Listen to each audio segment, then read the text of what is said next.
ओम श्री महागणाधिपतये नमः। श्री गुरुभ्यो नमः। हरि ओम। शुक्लांबरधरं विष्णुं शशिवर्णं चतुर्भुजं प्रसन्नवदनं ध्यायेत् सर्वविघ्नोपशान्तये। गुरुब्रह्मा गुरुविष्णु गुरुदेवो महेश्वरः गुरुसाक्षात् परब्रह्म तस्मै श्री गुरवे नमः।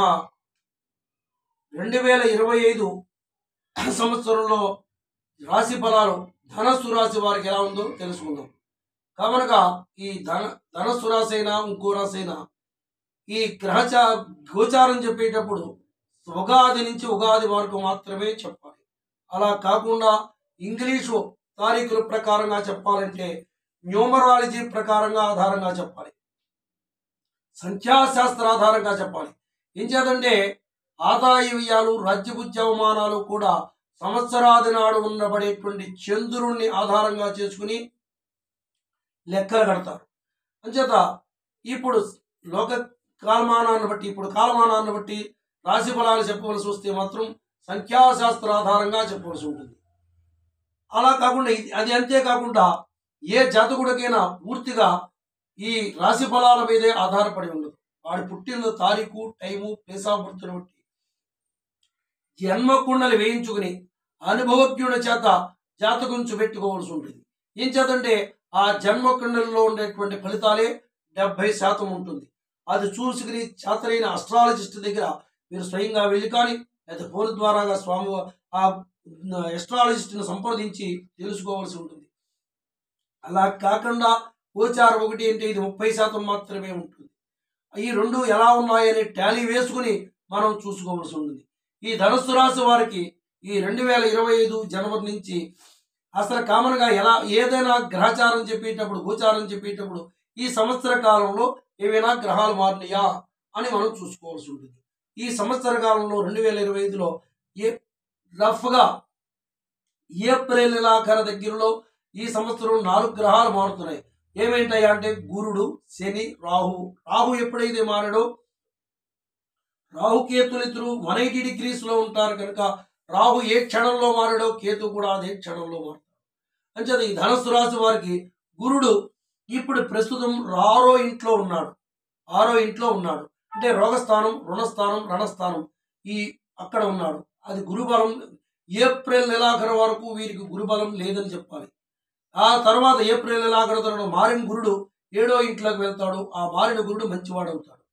అంచేత అక్కడ గురుబలం వస్తుంది. ఇంకా రాహు అర్ధాష్టమంలో ఉన్నాడు. వీరికి అర్ధాష్టమంలో రాహు ఉన్నాడు.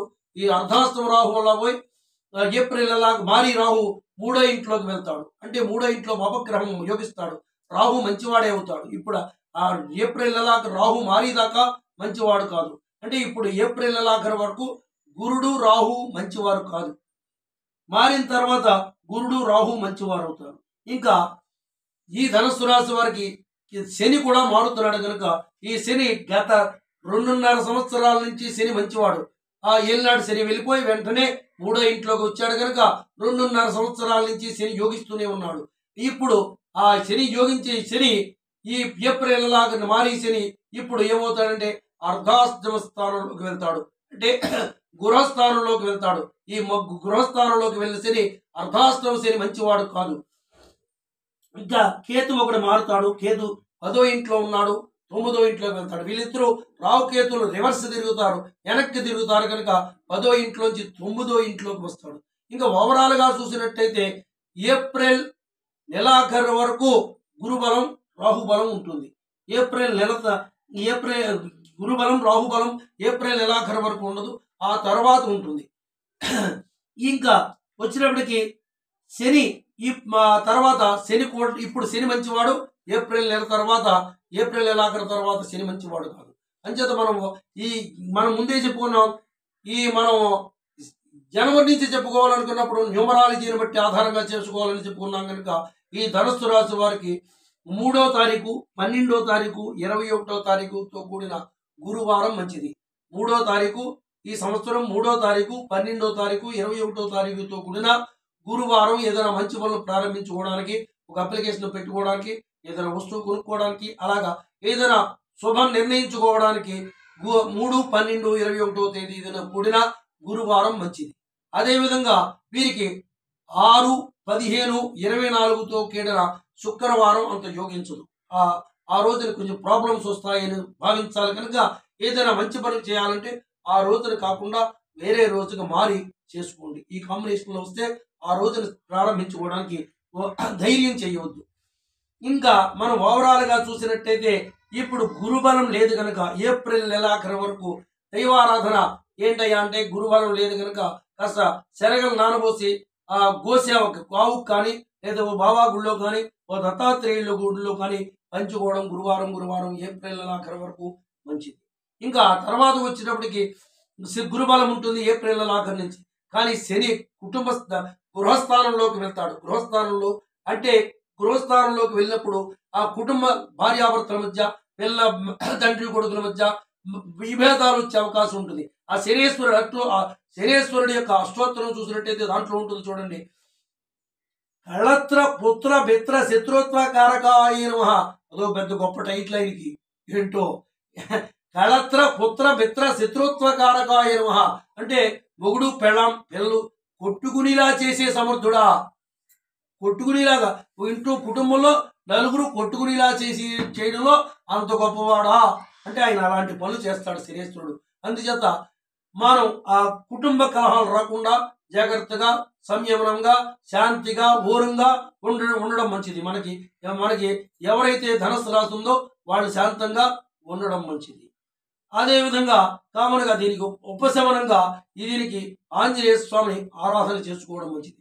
ఎందుచేత ఆంజనేయ స్వామి ఆరాధన చేసుకోవడం అంటే అమ్మ నాన్న అని బతిమాలితే ఎవడు మాట వినండి, వాడిని కంట్రోల్ చేస్తేనే వింటాడు. అలా కంట్రోల్ చేసిన ఆ శనేశ్వరుని కంట్రోల్ చేసింది ఆంజనేయ స్వామి మాత్రమే కంట్రోల్ చేశాడు. వాడికి బుద్ధి వచ్చి ఇలా చేసి ఆయన పూజ చేసిన వాడి జోలికి వెళ్లకుండా ఆయన వరాన్ని పొందాడు. అంతేగాని అదే శనేశ్వరుణ్ణే డైరెక్ట్ నలమహారాజు పూజ చేశాడు. షట్చక్రవర్తుల్లో ఒకడు, చాలా అందగాడు, గొప్పవాడు. 6 మహారాజుల్లో షట్చక్రవర్తుల్లో ఒకడు నలమహారాజు. అటువంటి మహారాజు ఆ ఏలినాడు శని ఇలా వచ్చినప్పుడు శని బాగోలేని కారణంలో శనేశ్వరుని డైరెక్ట్ గా పూజ చేస్తే ఆ శనేశ్వరుడు వరం ఇవ్వాల్సింది పోయి మంచి చేయవలసింది పోయి పాము రూపంలో వచ్చి కాటేస్తాడు నలమహారాజుని. నలదమయంతి కథలో ఉంటుంది చూడండి. పాము రూపంలో వచ్చి శనేశ్వరుడు పూజ చేస్తే శనేశ్వరుడే స్వయంగా వచ్చి కాటేస్తాడు. అప్పుడు దాకా ఉన్న రూపంలో పోయి అంత స్వరద్రుపి అందగాడైనటువంటి నలమహారాజు కురూపు అయిపోతాడు. ఇదేంట నాయన అని కురూపు అయిపోయాడు. అప్పుడు మళ్ళీ ఉన్న అందం కూడా పోయి అక్కడ మళ్ళీ గుర్రాలు తోలి ఉద్యోగానికి పోతాడు. చక్రవర్తుల్లో నలమహారాజు గుర్రాలు తోలి ఉద్యోగానికి పోతాడు. అంచేత అలాగ అమ్మా నాన్న అంటే బతిమాలతో వినరు కనుక కంట్రోల్ చేసిన వాడినే వినాలి. అంచేత ఈ శని బాగోలేదు కనుక ఈ స్వామివారిని తోకరాజును పూజ చేసుకున్నట్టయితే, స్వాముల బాగులు పూజ చేసుకున్నట్టయితే మంగళవారం కాస్త స్వామివారికి గృహస్థానం కనుక 4వ ఇల్లు కనుక మంగళవారం ఆంజనేయ స్వామికి స్వాముల పాకులతో పూజ చేసుకున్నట్టయితే ఆ అర్ధాష్టమ శని యొక్క గృహదోషం పోతుంది. ఓం మంగళం గోసలేంద్రాయ మహేగుణాత్మనే చక్రవర్తి ధనుజాయ సార్వభౌమాయ మంగళం సర్వమంగళ మంగళ్యే శివే సర్వార్థ సాధకే శరణ్యే త్ర్యంబకే గౌరీ నారాయణీ నమోస్తుతే.